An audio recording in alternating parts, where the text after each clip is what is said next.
저는 올해 65살, 작은 사업체를 운영하고 있는 평범한 여자입니다. 제 이야기를 시작하려면 어린 시절로 돌아가야 할 것 같아요. 저는 찢어지게 가난한 집에서 태어났습니다. 아버지는 날품팔이를 하셨고, 어머니는 남의 집 가사도우미로 일하시며 우리 남매를 키우셨죠.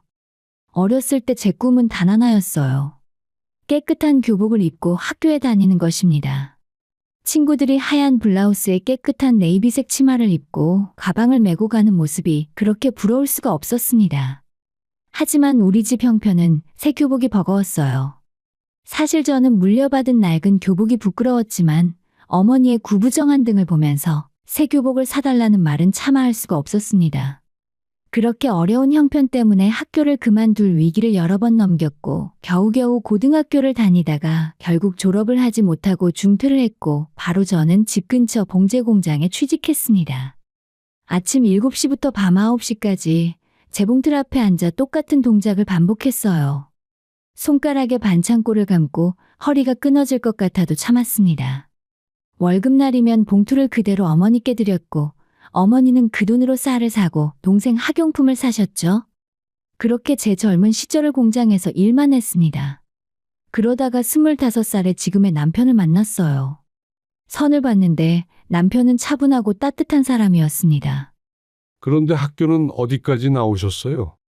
중학교요, 고등학교는 들어갔는데 집안 형편 때문에 졸업을 못했거든요. 순간 얼굴이 화끈거렸어요. 남편은 그래도 전문대까지 나온 사람이었거든요. 아, 그러시구나. 근데 사실 저는 학력보다 사람이 어떤 마음을 가졌는지가 더 중요하다고 생각해요. 그 말에 눈물이 날 뻔했습니다. 하지만 이 사람과 결혼 후에도 학력 콤플렉스는 쉽게 사라지지 않았어요. 동네 모임에서 사람들이 학교 이야기를 하면 움츠러들었고 아이들 학부모 모임에서도 항상 조용히 있었습니다. 그런 제게 어느 날 남편이 말했어요. 당신 그렇게 자꾸 움츠러들지 마. 당신은 일찍부터 가족을 먹여 살린 사람이야. 그게 얼마나 대단한 건지 알아. 하지만 나는 남들보다 배운 게 없잖아. 배움에도 종류가 있는 거야. 남편의 말이 제 인생의 전환점이 되었습니다. 그렇게 자신감을 얻어 30살에 작은 반찬 가게를 시작했고 정직하게 성실하게 일했어요. 새벽 4시에 일어나서 재료를 다듬고 밤늦게까지 장사를 했습니다. 덕분인지 손님들이 하나둘씩 늘어났고 주말이고 명절이고 1년 365일 내내 문을 열었더니 10년 후에는 작은 공장을 가진 식품 제조업체로 키울 수 있었어요. 중졸이라는 최종 학력이 부끄럽지 않았냐고요? 물론 여전히 가끔 주눅이 들 때도 있었습니다. 하지만 저는 학력보다 중요한 건 얼마나 성실하게 사느냐라는 것을 배웠어요. 그리고 앞으로 제가 겪을 일들에서 그 배움이 얼만큼 중요한 기준이 될지 그때는 몰랐습니다. 제 인생에서 가장 큰 시련이 곧 다가올 줄은 전혀 예상하지 못했으니까요. 결혼하고 시댁에 첫 인사를 갔을 때 저는 한 아이를 만났습니다. 시아버지 뒤에 숨어서 저를 힐끔힐끔 쳐다보는 8살 남자아이. 남편보다 15살이나 어린 막내 시동생이었어요. 남편 형제가 셋이었는데 큰형님은 이미 분가하셨고 남편과 어린 동생만 남아 있었습니다. 인사해, 이제 형수님이시다. 시아버지가 등을 떠밀자 아이는 고개를 푹 숙인 채 작은 목소리로 말했어요. 안녕하세요. 그 목소리가 왠지 모르게 제 가슴을 찔렀습니다. 아이의 옷은 낡았고 머리는 산발이었어요. 얼굴에는 때가 묻어 있었죠. 나중에 남편에게 들은 이야기로는 시어머니가 도련님을 낳고 얼마 안 되어 돌아가셨다고 했어요. 시아버지는 슬픔을 이기지 못하고 오랜 시간을 술로 세월을 보냈고 어린 도련님은 사실상 방치된 채 자랐다고 했습니다. 형님이 계실 때는 그래도 챙겨줬는데 형님도 결혼하고 나가시면서 남편의 목소리에도 안타까움이 묻어났어요. 우리가 데려와서 키우면 안 될까? 제가 조심스럽게 물었을 때 남편은 놀란 듯 저를 바라봤습니다. 진심이야? 우리도 이제 막 결혼했는데. 그래도 아이잖아요. 저렇게 아버님 댁에 내버려두면 너무 불쌍해요. 남편은 한참을 망설이더니 고개를 끄덕였습니다. 고마워. 당신 같은 사람 만나서 내가 정말 복 받았어. 시아버지를 설득하는 건 그리 어렵지 않았습니다. 오히려 시아버지는 고마워하시며 아이를 우리에게 맡겼어요. 그렇게 도련님은 우리 집으로 왔습니다. 처음에 도련님은 경계심이 많았어요. 밥을 먹을 때도 눈치를 보고 밤에는 악몽을 꾸며 울기도 했습니다. 제 발소리에도 깜짝깜짝 놀라곤 했죠. 한밤중에 악몽을 꾸고 우는 아이를 안아주며 등을 토닥였습니다. 처음에는 제품을 밀어내던 아이가 조금씩 제품에 안기기 시작했어요. 형수님, 저 여기 계속 있어도 돼요? 당연하죠. 여기가 이제 도련님 집이야. 아이의 눈에 눈물이 그렁그렁 맺혔습니다. 저는 도련님을 정말 친자식처럼 키웠어요. 아침마다 일찍 일어나 도시락을 싸주었고 학교에서 돌아오면 간식을 준비해놨습니다. 옷도 새로 사주고 머리도 정성껏 잘라줬어요. 형수님, 오늘 수학시험 100점 맞았어요. 정말? 우리 도련님 최고다. 아이가 점점 환하게 웃을 때마다 제 마음도 따뜻해졌습니다. 몇 년 후에 저는 첫째 아들을 낳았어요. 걱정했던 것과 달리 도련님은 조카를 무척 예뻐했습니다. 형수님, 제가 안아볼게요. 12살 소년이 갓난아기를 조심스럽게 안고 있는 모습이 기특하기도 하고 짠하기도 했어요. 이어서 둘째 딸도 낳았지만 도련님에 대한 제 사랑은 변하지 않았습니다. 오히려 제 자식보다 더 신경을 쓴 것 같아요. 혹시라도 도련님이 소외감을 느낄까 봐요. 형수님은 저한테 너무 잘해주세요. 어떨 때는 진짜 엄마 같아요. 도련님은 훌륭하게 자라주었어요. 공부도 열심히 하고 좋은 대학에 입학해서 장학금을 받으며 다녔습니다. 그리고 방학이 되면 제 회사에 나와서 일을 도와주기도 했죠. 제가 돈 벌면 형수님한테 꼭 은혜 갚을 거예요. 은혜는 무슨 가족인데. 도련님이 건강하고 행복하게 사는 게 내가 바라는 전부야. 그때는 정말 그랬습니다. 도련님의 행복이 곧 제 행복이었으니까요. 20년 가까이 함께 살며 쌓은 정, 그 정이 얼마나 깊었는지 저는 그때 미처 몰랐습니다. 도련님이 29이 되던 해 여자친구를 데려왔어요. 형수님, 소개할 사람이 있어요. 도련님 옆에는 단정하고 깔끔한 인상의 여자가 서 있었어요. 제 눈에는 무척 예쁘게 보였습니다. 안녕하세요. 김지영이라고 합니다. 안녕하세요.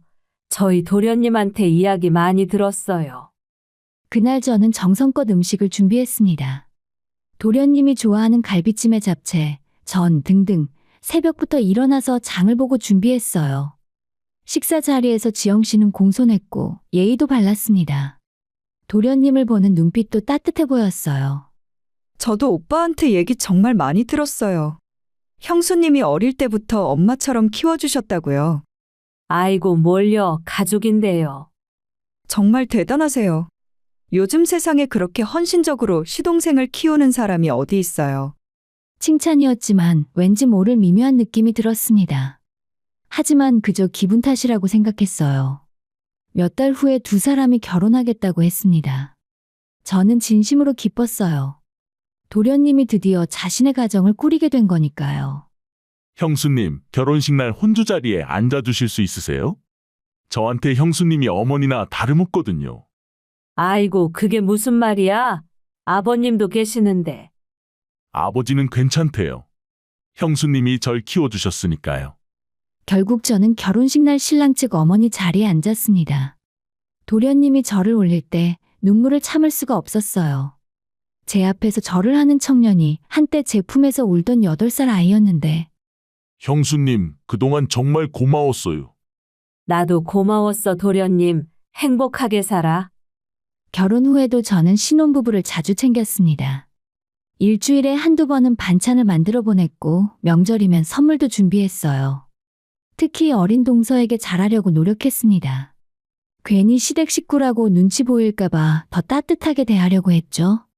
이거 백화점에서 봤는데 동서한테 잘 어울릴 것 같아서 샀어. 명품 스카프를 선물로 준비했어요. 가격이 부담스러웠지만 새 식구를 위한 거라 생각하며 샀습니다. 어머 형님, 이거 비싼 건데 괜찮으세요? 괜찮아. 우리 동서 예쁘게 하고 다녀야지. 지영 씨는 입으론 고맙다고 했지만 표정이 그리 밝지는 않았어요. 하지만 저는 신경 쓰지 않으려 했습니다. 결혼 후에 몇 달이 지나서 지영 씨가 임신을 했습니다. 저는 너무 기뻐서 태교에 좋다는 음식을 만들어 계속 보냈어요. 형님, 자꾸 이러시면 제가 부담스러워요. 무슨 부담이야, 가족인데. 손자 낳는데 할머니가 챙기는 거 당연하지. 어느 날 지영 씨의 친정어머니가 신혼집에 오신 날이 있었어요. 저도 마침 반찬을 가져다 주러 갔다가 인사를 드렸습니다. 아, 그 유명한 형수님이시군요. 우리 사위를 다 키워주셨다면서요? 아이고, 키운 게 아니라 그냥 함께 산 거죠. 그때 지영 씨의 어머니가 물었습니다. 그런데 형수님은 학교를 어디까지 다니셨어요? 우리 사위는 좋은 대학 나왔던데. 갑자기 학력 질문을 받는 순간 숨이 턱하고 막혔습니다. 제일 듣고 싶지 않은 질문이었어요. 저는 집안 형편 때문에 고등학교 중퇴했어요. 아, 그러세요. 그래도 사업하시면서 성공하셨으니 대단하시네요. 말은 칭찬이었지만 어딘가 위에서 내려다보는 듯한 어조였습니다. 지영 씨도 그 대화를 듣고 있었어요. 그날 이후로 동서의 태도가 조금씩 변하기 시작했습니다. 형님, 이 정도는 제가 요리할 수 있으니까 안 가져오셔도 돼요. 아, 그래? 그럼 다음엔 다른 거 해줄게. 아니에요. 그냥 안 가져오셔도 돼요. 저희가 알아서 할 수 있어요. 말투가 전보다 부쩍 차가워졌어요. 하지만 그저 임신 중이라 예민한가 보다 생각했습니다. 손주가 태어난 후에도 저는 열심히 돌봐줬어요. 산후조리원 비용도 제가 내주었고 아이 옷도 잔뜩 사줬습니다. 형님, 이렇게까지 하실 필요 없는데. 뭔 소리야? 우리 집안 손주인데. 그런데 어느 날 동서의 집에 친구들이 모여 있었고 그 자리에 제가 우연히 들어가게 됐어요. 근데 너네 시어머니는 안 계시고 형님이 오빠를 키우셨다며? 그렇긴 한데 알고 보니까 형님이 중졸이셔? 헐, 진짜? 요즘 시대의 중졸? 좀 그렇긴 하지.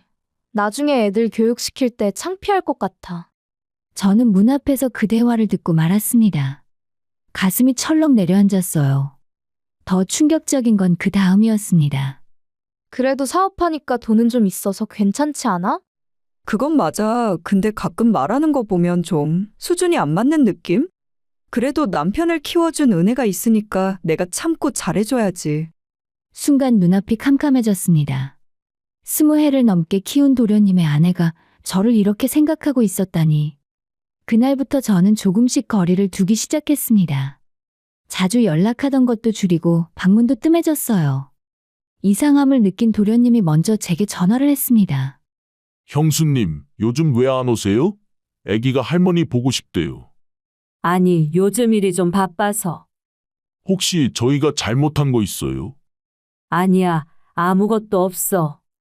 없다고 말했지만 마음속 상처는 아물지 않았습니다. 동서와의 관계가 어색해진 지 몇 달 후, 추석을 앞둔 어느 날 도련님에게서 급한 전화가 걸려왔어요. 형수님, 지금 시간 좀 있으세요? 꼭 배워야 할 것 같아서요. 목소리가 떨리고 있었어요. 뭔가 심상치 않았습니다. 그래, 우리 집으로 와. 무슨 일인데? 전화로는 좀 직접 말씀드릴게요. 1시간 후에 도련님이 집으로 왔습니다. 얼굴이 창백했고 눈 밑에는 다크서클이 짙게 깔려 있었어요. 며칠을 제대로 못 잔 것 같았습니다. 도련님 무슨 일이야? 얼굴이 왜 그래? 도련님은 한참을 입을 열지 못하다가 결국 고개를 떨궜습니다. 형수님, 저희가 큰일 났어요. 큰일? 무슨 일인데? 투자를 잘못했어요. 친구가 확실한 거라고 해서 믿고 돈을 넣었는데 사기였어요. 가슴이 철렁했습니다. 얼마나 잃었는데? 8천만 원이요. 그리고 그걸 만회하려고 대출까지 받아서 투자했는데 그것도 다 날렸어요. 지금 빚이 1억 5천이에요. 순간 숨이 막혔습니다. 갑자기 빚이 1억 5천만 원이라니. 그걸 왜 여태까지 말도 안 하고. 죄송해요. 말씀드리기가 너무 무서웠어요. 그리고 금방 만회할 수 있을 줄 알았어요. 근데 점점 더 상황이 심각해졌어요. 도련님의 어깨가 떨리기 시작했습니다. 곧 눈물이 주르륵 흘러내렸어요. 형수님, 저 정말 너무 큰 사고를 친 것 같아요. 사실을 알고 지영이도 매일 울고 앞으로 아기는 어떻게 키우나 집도 잃을 것 같고. 저는 가슴이 찢어지는 것 같았습니다. 제 품에서 자란 아이가 이렇게 무너지는 모습을 보는 게 일단 진정해. 방법이 있을 거야. 형수님, 정말 죄송하지만 저희 좀 도와주실 수 있으세요? 1억만 빌려주시면 급한 불은 끌 수 있어요. 꼭 갚을게요. 제가 죽어서라도 갚을게요. 1억, 사업을 하는 제 입장에서도 적은 돈이 아니었습니다. 형수님 아니면 갈 데가 없어요. 아버지는 이미 연금을 담보로 대출받으셔서 더 이상 여력이 없으시고 형님도 지금 형편이 어려우시대요. 일단 저는 남편과 상의를 했습니다. 어떻게 생각해요? 1억이 적은 돈이 아니잖아요. 남편도 고민스러운 표정이었어요. 당신 마음은 어때? 모르겠어요. 도련님은 내가 키운 아인데. 저렇게 무너지는 걸 보면 마음이 아파요. 하지만 1억이라는 돈이 투자 실패는 본인 책임이긴 하지. 그리고 한번 도와주면 또 의존할 수도 있어. 남편의 말이 맞았습니다. 하지만 저는 도련님의 눈물이 계속 떠올랐습니다.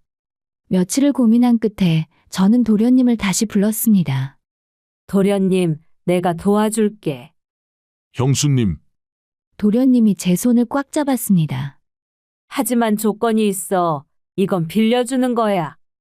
이자는 안 받을게. 대신 매달 100만 원씩이라도 갚아야 해. 그리고 앞으로는 절대 이런 무모한 투자하면 안 돼. 네, 물론이죠. 형수님 정말 감사합니다. 제가 꼭 갚을게요. 평생 이 은혜 잊지 않을게요. 일주일 후에 저는 1억 원을 도련님 계좌로 보냈습니다. 통장 잔액이 휙 줄어드는 걸 보니 마음이 불안했지만 가족을 도운 거라 생각하며 마음을 다잡았어요. 여보, 이거 잘한 거 맞죠? 당신이 결정한 거니까 나도 지지할게. 도련님 부부는 너무 고맙다며 함께 집에 찾아왔어요. 동서도 눈물까지 흘리며 인사했습니다. 형님, 정말 죄송하고 감사해요. 꼭 갚을게요. 괜찮아. 우리 가족인데 힘들 때 돕는 게 가족이지. 그날 저녁 그들을 지하 주차장으로 배웅하고 집으로 돌아왔을 때였어요. 소파 구석에 동서의 핸드백이 놓여 있었습니다. 두고 간 모양이었죠. 가방을 들고 나가려는데 안에서 진동 소리가 들렸어요.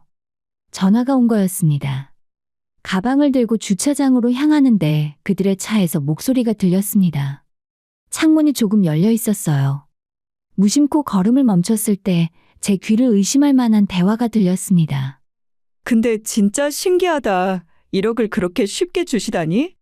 그러게, 나도 반신반의했는데 진짜 주시더라고. 역시 중졸은 중졸인가 봐. 계산이 빨라야 사업을 하지. 똑똑한 사람이면 좀 더 따져봤을 텐데. 순간 귀를 의심했습니다. 동서가 웃으며 말하고 있었어요. 이게 다 당신 연기 덕분이야. 눈물까지 흘리면서. 그 순간 심장이 멎는 것 같았습니다. 그 말에 도련님도 웃었어요. 우리 형수님이 워낙 정이 많으시잖아. 내가 울면 못 이기실 줄 알았지. 그리고 날 키운 책임감 같은 것도 있으실 거고. 근데 진짜 갚을 거야? 갚긴 뭘 갚아? 형수님이 나 키우신 거 생각하면 1억 정도는 당연한 거 아니야? 그것도 그렇네. 근데 형님이 나중에 달라고 하시면? 그래도 뭐 어쩌겠어, 가족인데. 법적으로 문제될 것도 없고 그냥 천천히 몇 달 갚는 척 하다가 흐지부지 되겠지. 당신 진짜 나쁜 사람이다. 그래도 우리 빚 청산됐으니 다행이야. 이제 새 출발할 수 있겠네. 저는 그 자리에서 얼어붙었습니다. 충격에 손에 들고 있던 가방이 바닥에 떨어졌어요. 둔탁한 소리가 났지만 그들은 듣지 못했는지 계속 웃으며 대화를 이어갔습니다. 그나저나 형님 표정 못 봤어? 돈 이야기할 때 손 떨리던 거 진짜 불쌍하더라. 하긴 공장 일하시던 분이 사업한다고 해도 머리는 별로. 더 이상 들을 수 없었습니다. 저는 비틀거리며 집으로 돌아왔어요. 다리에 힘이 풀려서 현관에 주저앉고 말았습니다. 여보 왜 이래? 무슨 일 있어?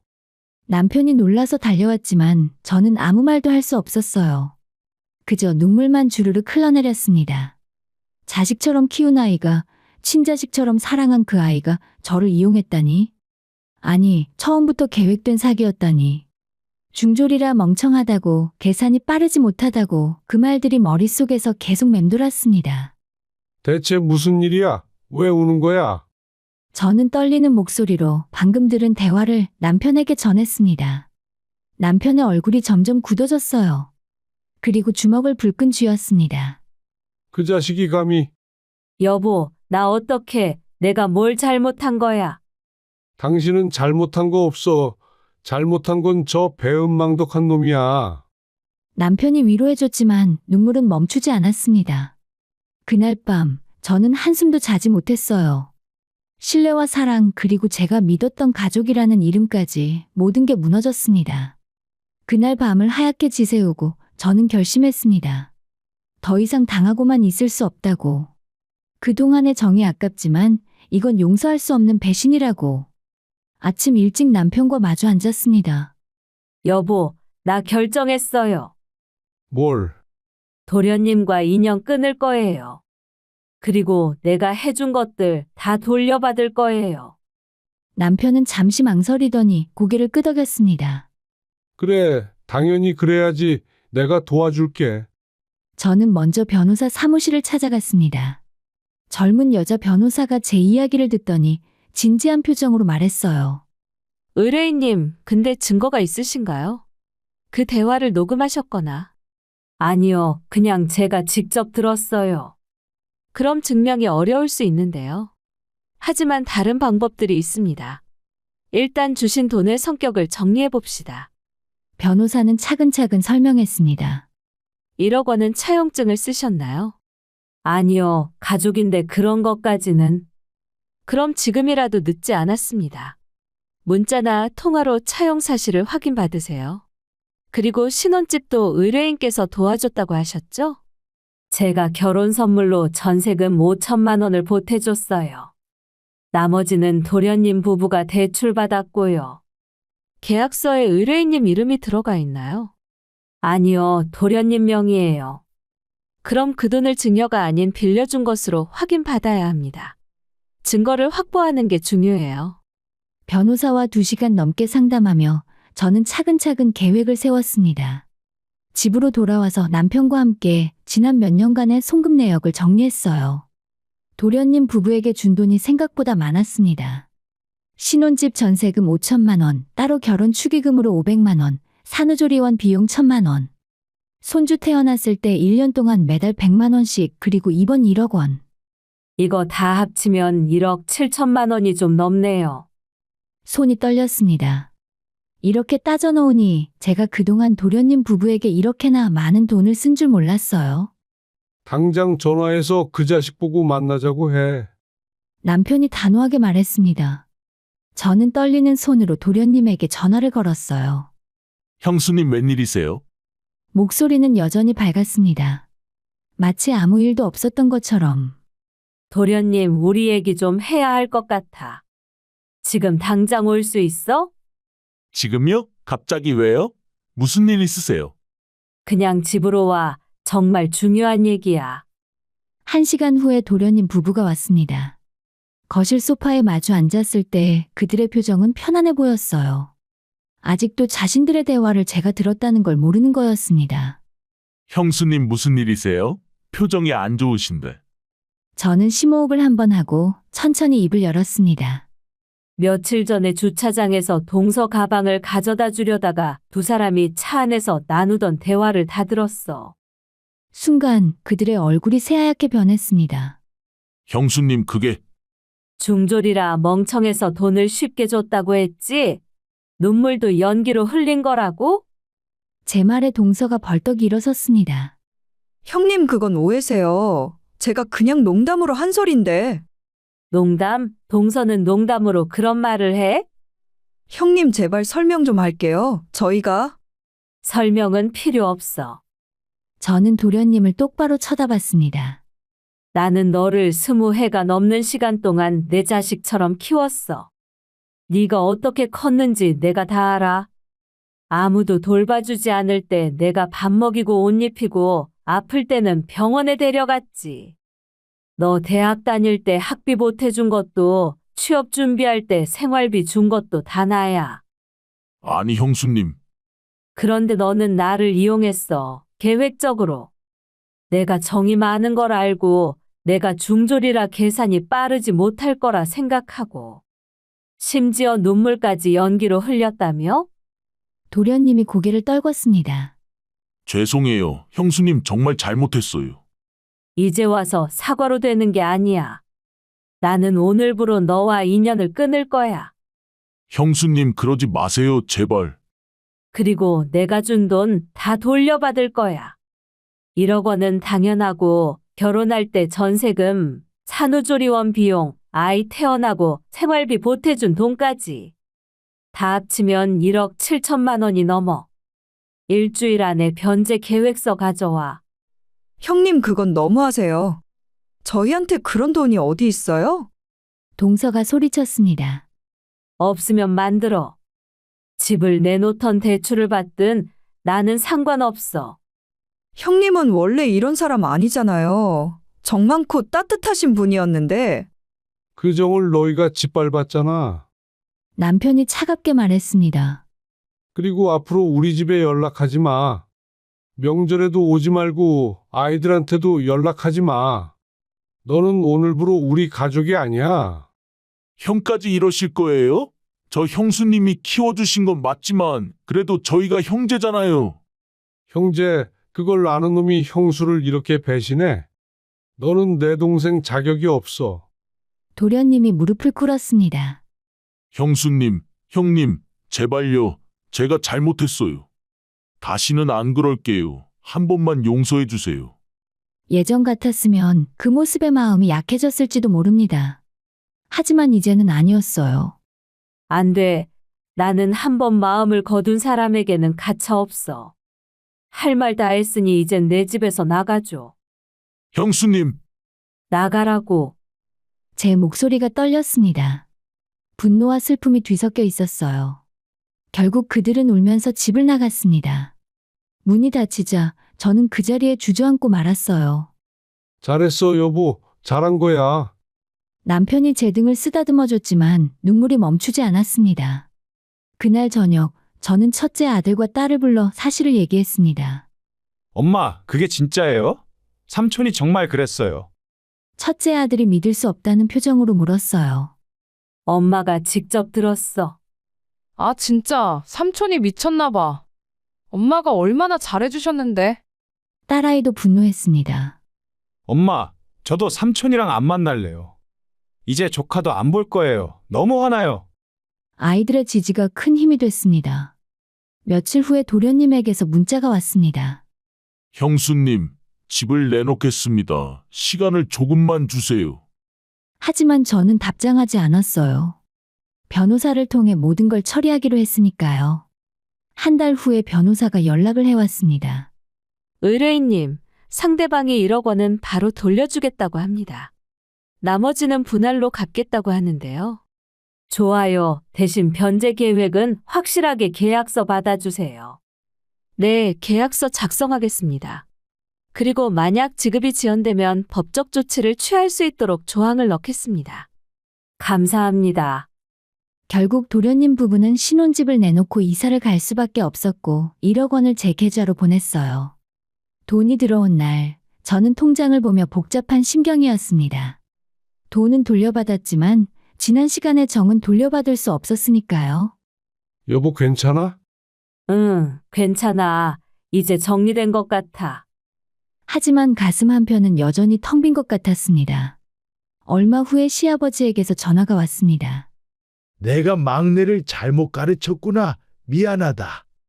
아버님 잘못 아니에요. 사람이 원래 그런 거죠 뭐. 그래도 네가 고생한 게 아까워서 어쩌니? 괜찮아요, 아버님. 저도 이제 마음 다 정리했어요. 전화를 끊고 저는 창밖을 바라봤습니다. 가을 하늘은 너무나 맑고 높았어요. 20년이 넘도록 키운 정이 끝나는 순간이었습니다. 하지만 저는 후회하지 않았어요. 제가 잘못한 게 아니니까요. 잘못한 건 배신한 그들이었고 저는 당당하게 선을 그은 것뿐이었으니까요. 이제 남은 건 이 상처를 어떻게 치유하고 앞으로 나아갈 것인가였습니다. 돈을 돌려받은 후에도 상처는 쉽게 아물지 않았습니다. 밤마다 잠을 설쳤어요. 눈을 감으면 어린 도련님의 모습이 떠올랐습니다. 제품에서 울던 8살 아이, 100점 맞았다고 좋아하던 소년, 대학 합격했다고 환하게 웃던 청년. 그런 도련님이 제 등 뒤에서 저를 조롱했다는 게 믿기지 않았어요. 식사도 제대로 못했습니다. 밥을 먹으려고 하면 목이 메어서 넘어가지 않았어요. 일주일 만에 몸무게가 3kg이나 빠졌습니다. 여보, 밥 좀 먹어. 이러다 쓰러지겠어. 남편이 걱정스러운 얼굴로 말했지만 식욕이 나질 않았어요. 미안해요. 입맛이 없어서. 당신 잘못이 아니야. 당신은 최선을 다했어. 잘못한 건 저 배은망덕한 놈들이고. 남편은 매일 제 곁을 지켜줬습니다. 회사 일이 있어도 일찍 들어왔고 밤에 제가 악몽을 꾸면 등을 토닥여줬어요. 괜찮아, 여보. 내가 여기 있어. 당신은 혼자가 아니야. 아이들도 마찬가지였습니다. 첫째 아들은 주말마다 집에 와서 함께 시간을 보냈어요. 엄마, 우리 산책 갈까요? 날씨도 좋은데. 아들, 엄마 괜찮아. 너 바쁜데 괜히 신경 쓰지 마. 엄마가 힘들면 저도 힘들어요. 그러니까 같이 나가요. 아들과 손을 잡고 동네를 걷는데 가을 햇살이 따뜻했습니다. 엄마가 삼촌한테 잘해준 거 후회돼요? 아들이 조심스럽게 물었습니다. 후회, 글쎄, 복잡해. 잘해준 건 후회 안 하는데 배신당한 게 너무 아파. 엄마는 잘못한 게 하나도 없어요. 엄마는 정말 좋은 사람이에요. 그걸 삼촌이 몰라본 거죠. 아들의 말에 눈물이 날 것 같았습니다. 고마워, 아들. 엄마, 울지 마세요. 저희랑 아빠가 있잖아요. 우리가 엄마 곁에 있을게요. 회사 때문에 멀리 사는 딸아이도 자주 전화를 했어요. 엄마, 오늘 기분 어때요? 밥은 먹었어요? 조금 먹었어. 제가 이번 주말에 갈게요. 엄마가 좋아하는 음식 해줄게요. 괜찮아.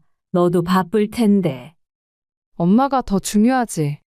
며칠만 기다려요. 제가 금방 갈게요. 그 주말에 딸이 집에 와서 정성껏 음식을 만들어줬습니다. 엄마인 제가 해주던 음식들을 딸이 만들어주니 감회가 새로웠어요. 엄마 맛있어요? 맛있다. 우리 딸 요리 실력이 늘었네. 엄마한테 배운 거예요. 그리고 엄마, 제가 말하고 싶은 게 있어요. 제발 스스로를 탓하지 마세요. 엄마는 아무 잘못도 없어요. 저는 딸을 꼭 안아줬습니다. 따뜻한 온기가 느껴졌어요. 그날 이후로 조금씩 마음을 추스르기 시작했습니다.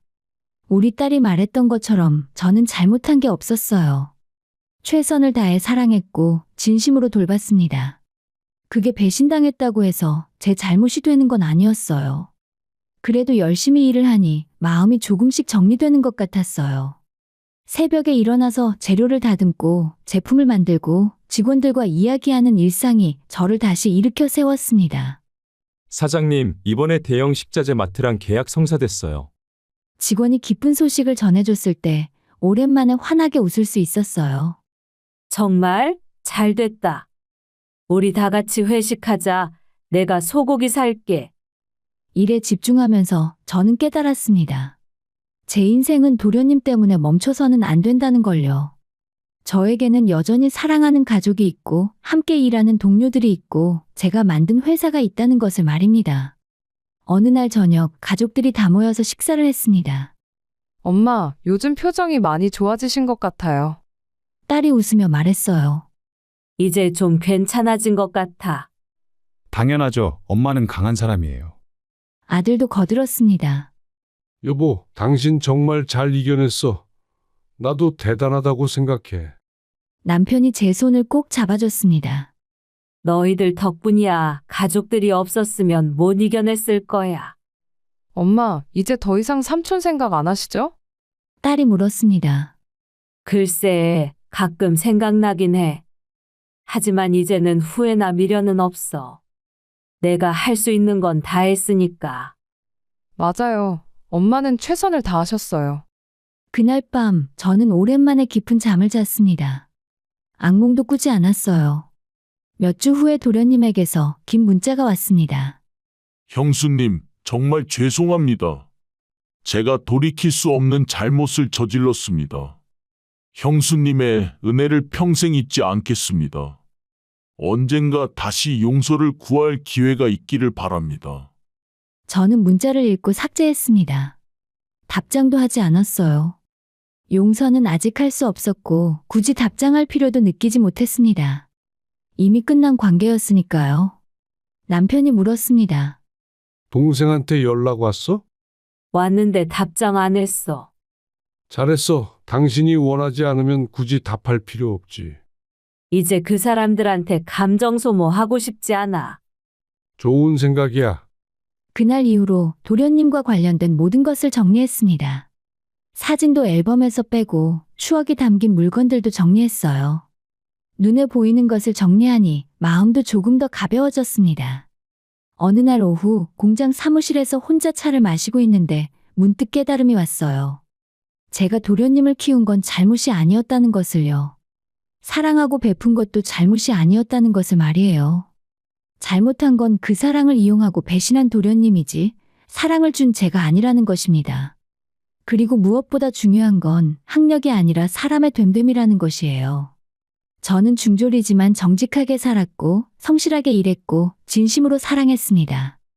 그게 대졸보다 석사보다 박사보다 더 가치 있는 거라는 걸 깨달았어요.